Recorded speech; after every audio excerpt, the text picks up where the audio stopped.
Okay, next topic is x-center of a triangle ठीक है। तो देखते हैं क्या होता है। चलिए, एक ट्रायंगल हमने बनाया यहाँ पे ABC, ठीक है। तो अब एक्स सेंटर होता क्या है, आप तो इसको ऐसे देखो, जैसे हमने AB साइड को एक्सटेंड किया इस तरह से और AC को भी ऐसे ही एक्सटेंड कर दिया, ठीक है, लाइक दिस।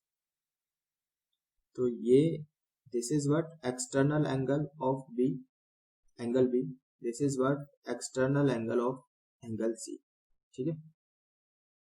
तो इनका जो बाइसेक्टर होगा, यानी एक्सटर्नल एंगल बाइसेक्टर ऑफ किसी भी दो एंगल उठा लो और उनके एंगल बाइसेक्टर ड्रॉ करो।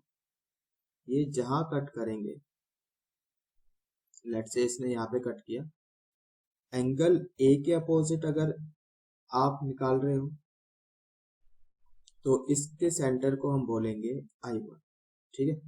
यहां से आप इधर एक परपेंडिकुलर ड्रॉप करो, ठीक है। This will be radius of x centre, ठीक, which is opposite to vertex A। ऐसे यहाँ पर इस साइड पर एक परपेंडिकुलर ड्रॉप करो, ठीक है, ये भी R1 के बराबर होगा और यहाँ से भी इस तरह से, ठीक है। तो अब एक सर्कल जाएगा जो इन तीनों साइड को टच करता हुआ जाएगा, लाइक दिस, यहाँ से, ठीक है। आई होप कि ज़्यादा अच्छा सर्कल नहीं बनेगा, बट दिस इज अंडरस्टूड कि एक इस तरह से सर्कल जाएगा, ठीक है। तो ये इस तरह से it's a circle opposite to vertex A। तो जो वर्टेक्स A के अपोजिट बनाए उसके सेंटर को हम I1 बोल रहे हैं और उसकी रेडियस को R1 बोल रहे हैं। ये चीज समझ में आ गई। तो सिमिलरली ऐसी तीन सर्कल बन जाएंगे जब हम इसको एक्सटेंड करेंगे और यहाँ से हमने BC को एक्सटेंड किया, ये एंगल C का ये भी एक्सटर्नल एंगल है एंड एंगल ये एक्सटर्नल एंगल ऑफ A, सही। अब A का जो बाइसेक्टर होगा वो इस तरह से जाएगा, ठीक है। ये यहाँ पे कट करेगा और ये आगे इधर चला जाएगा।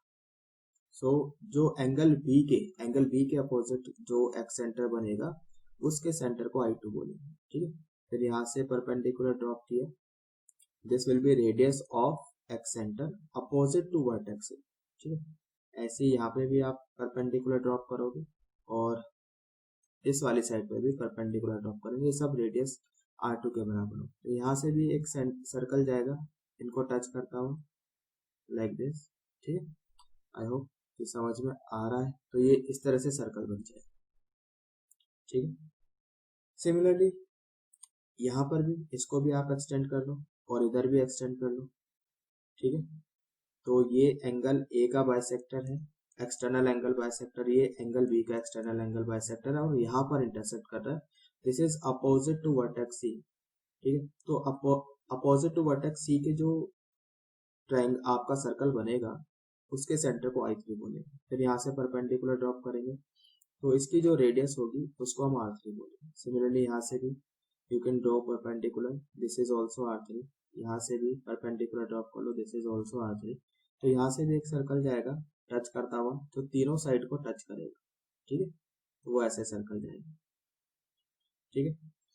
तो ये है तीन एक्स सर्कल्स। A के अपोजिट जो एक्स सर्कल है उसके सेंटर को I1 बोलते हैं, रेडियस को R1 बोलते हैं। B के अपोजिट जो बनेगा उसका सेंटर I2, रेडियस R2।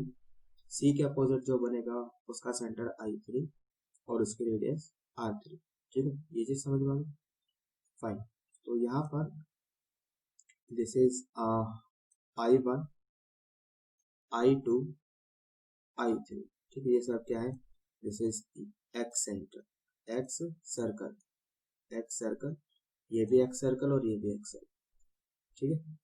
तो यहाँ पर जो ट्रायंगल ABC है, लेट्स सपोज ये इंटरनल एंगल बाइसेक्टर इस तरह से, ठीक, ये यहाँ पे कट कर रहे हैं इंटरनल एंगल बाइसेक्टर, ये इन सेंटर है। तो I तो क्या है, इन सेंटर हो गया, इन सेंटर ऑफ ट्रायंगल ABC, ठीक है। I is also अब आई जो है, ये जो ट्रायंगल बन रहा है I1 I2 I3 से जो ट्रायंगल बन रहा है ये इसका ऑर्थो सेंटर होता है. So also remember this, I is ortho center of triangle I1 I2 I3.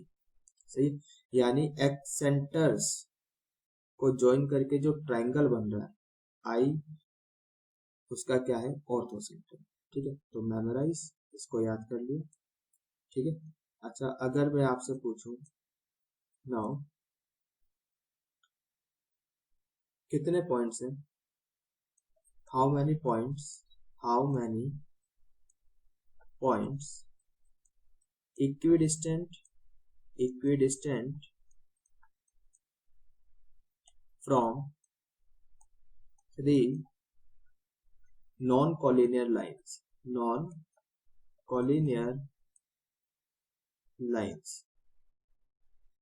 तो कितने पॉइंट्स होंगे. अब आप इधर आ गए, जरा ये फिगर देखो. ठीक है, तो दीज आर 3, जैसे ये ए बी बी सी ए सी, ये इस तरह से 3 नॉन कॉलिनियर लाइन्स है ना. तो ये जो पॉइंट्स है I1 I2 I3, ये जो पॉइंट्स है ये सब क्या है, और एक ये पॉइंट आई खुद, ये सब इक्विडिस्टेंट है फ्रॉम दीज लाइंस. जैसे इसकी बात करते हैं I1 की, यहाँ से परपेंडिकुलर ड्रॉप किया BC पर, ये आया डिस्टेंस R1. यहाँ से परपेंडिकुलर डिस्टेंस ये भी आपका R1 AC पर है ना, AB पर भी परपेंडिकुलर डिस्टेंस R1. तो ये इन तीनों लाइन से इक्विडिस्टेंट है. Similarly I2 I3 and I1 ये सब इक्विडिस्टेंट है. तो आंसर इज व्हाट, 4. ठीक है, तो 4 पॉइंट्स है जो 3 नॉन कॉलिनियर लाइन से इक्विडिस्टेंट पर होंगे. ठीक है. दूसरा, हाउ मैनी सर्कल्स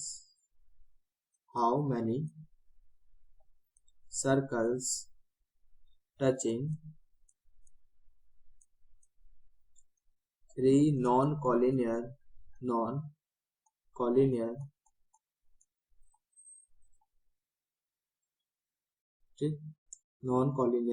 लाइन्स. ठीक, 3 नॉन कॉलिनियर नहीं, नॉन कॉन्करेंट बोलना चाहिए. लाइंस कैसे है कॉलिनियर बोलना, कॉलिनियर तो हम पॉइंट्स के लिए यूज करते हैं. तो 3 नॉन कॉन्करेंट लिख लो इसकी जगह. ठीक है, नॉन कॉन्करेंट मतलब एक जगह कट नहीं कर रही होंगी. ठीक है, आई होप समझ गए हो क्या बोलना चाह रहा हूँ. Non concurrent. ठीक है, जैसे ये लाइंस हमने ड्रॉ की है, ये जो ट्रायंगल बना AB AC BC, these are 3 non concurrent lines. तो कितने सर्कल्स बन सकते हैं, 3. तो ये एक्स सेंटर ही हो गए, ये तीनों लाइंस को ही टच कर रहे हैं. अच्छा, एक इन सेंटर हो जाएगा आपका, है ना, एक इन सेंटर हो जाएगा. यहाँ से परपेंडिकुलर ड्रॉप किया, यहाँ से भी किया और यहाँ से भी किया, तो एक ये इन तीनों को टच करता हुआ एक सर्कल हो जाएगा. तो total 4 circles can be drawn. ठीक है, तो यहाँ भी नॉन कॉन्करेंट लाइंस. ठीक, तो यहाँ पे आंसर कितना हो जाएगा, यहाँ भी 4 सर्कल्स कैन बी ड्रॉन. ठीक, ये नॉन कॉन्करेंट लाइंस कर लो यहाँ पर. आई होप कि समझ में आ गई. क्या पूछा कि जैसे 3 नॉन कॉन्करेंट लाइंस है तो कितने पॉइंट्स उससे इक्विडिस्टेंट पे होंगे, आंसर इज 4. कितने सर्कल होंगे जो तीनों ही लाइंस को टच कर रहे होंगे, आंसर इज 4. ठीक है, आई होप कि समझ में आ गया. Now how to find ex centre. तो इसके लिए फॉर्मूला है हमारे पास. I1 निकालने के लिए ये इन सेंटर से ही आया. ठीक है, उससे ही रिलेट करेंगे. बस I1 निकालने के लिए जैसे इन सेंटर में हमारे पास फॉर्मूला था, है ना, वहां पर a को, यहाँ पर a को रिप्लेस कर दो -a से, बाकी same formula, ax1 plus bx2 plus cx3 divided by -a plus b plus c. ठीक है, यहाँ पर -a y1 plus b y2 plus c y3 divided by minus A plus B plus C. ठीक है, I2 कैसे निकालेंगे, बस b को रिप्लेस कर दो माइनस बी से इन सेंटर वाले फॉर्मूले में, बाकी से तो ax1 minus B x2 plus C x3 divided by a minus B plus C. ये हो जाएगा आपका a1 y1 minus B y2 plus C y3 divided by a minus B plus C. ठीक है, सिमिलरली I3 के लिए c को replace कर देंगे माइनस सी से, so ax1 plus B x2 minus C x3 divided by a plus B minus C. सही है, यहाँ पर a y1 plus B y2 minus C y3 divided by a plus B minus C. तो इस तरह से हम इन सेंटर्स एक्स सेंटर निकाल सकते हैं। ठीक है, I1 I2 I3। I hope समझ में आ गया।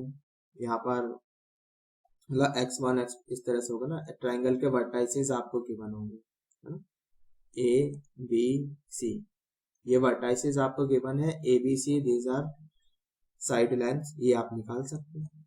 ये x1 y1 x2 y2 x3 y3, है ना।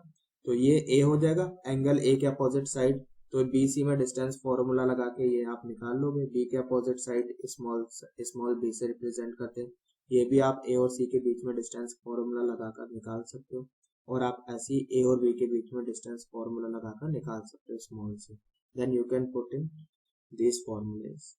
ठीक है, कर लोगे।